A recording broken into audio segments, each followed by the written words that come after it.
On the crowded sidewalk outside the restaurant, we say goodnight. I shake hands with Gabriel, Eduardo, and the others, then hail a cab and let them take the first one. I grab the next taxi right behind it, and on the ride home, I finally check my phone. Abby. He brought her a fish. I blink, and it takes me a second to process what Abby is talking about. Then it hits me. Mr. Eagle. She's updating me on the Eagle. Okay, I'm not going to read anything into this, even though this is the first time we've texted about anything not related to work or schedules or kids. But I grin as the car swings up Madison Avenue, and a warmth spreads through my body. I don't think it's from the wine. It's from what feels like the cusp of flirting. Me. Was it a big fish? Look, I know we're talking about the predator's catch, not other things that could be big, but still, it is big. Her response arrives quickly. Abby. Of course. Smiley face. Mr. Eagle only takes home big prizes for his woman. Absently, I tap the angel food cake in the takeout box next to me. Then I write back. As the man of the nest should. He is the hunter. While the car streaks along the stretch of pavement, lights from late-night New York winking on and off, her name appears on my screen. He's all about delivering on the "you had one job" premise. That makes me laugh, and we keep up the playful banter a bit longer. 10 minutes later, I arrive at my building and head inside and up the elevator, buoyed by a slight buzz from the wine, but mostly from the texting. When the elevator stops on the 11th floor, I'm keenly aware that this is one of life's pivotal moments. No, I'm not the Eagle, and this is not National Geographic. But this is one of those moments when something happens, when this thing for Abby shifts from a simmer to a bubbling over the pot boil. Start with nearly 7 months of lust, add in a pair of eagles, chase it with a leftover dessert from a dinner with a chef, top it off with the absence of a wine red tie. I unlock the door and find her on the couch.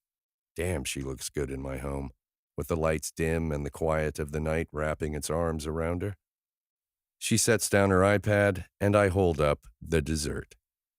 I brought a cake, I say proudly, as if I'd wrestled it from a fierce lion. For you. Okay, fine. I'm totally the motherfucking hunter, and this is my prize for the woman I so badly want to woo. Chapter 4. I'm not going to read anything into this. Even though, hello, he brought me dessert. That's the kind of thing guys do when they like a woman, right? As I dig my fork into this unexpected treat, I flash back on that lingering gaze before he left for the dinner, and now to the way he said, "For you." A delicious possibility unfurls in me.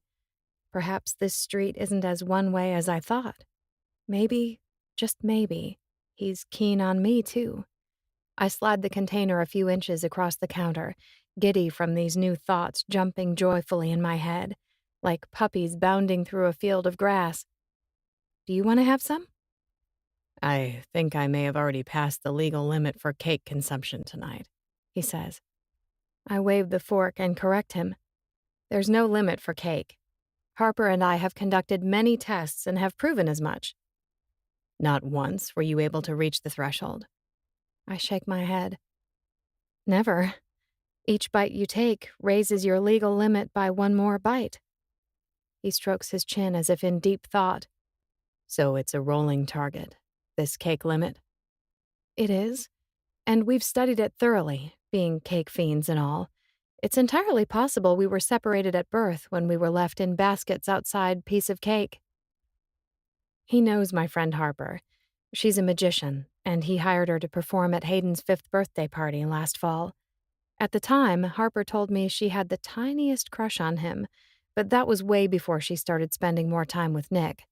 Now the two of them are madly and inseparably in love. It's awesome. What's also awesome is that Simon reached out to Harper for nanny advice. He took her out for coffee specifically to ask her for a recommendation because she's good with kids. That's what he wanted for Hayden, and that's why he hired me.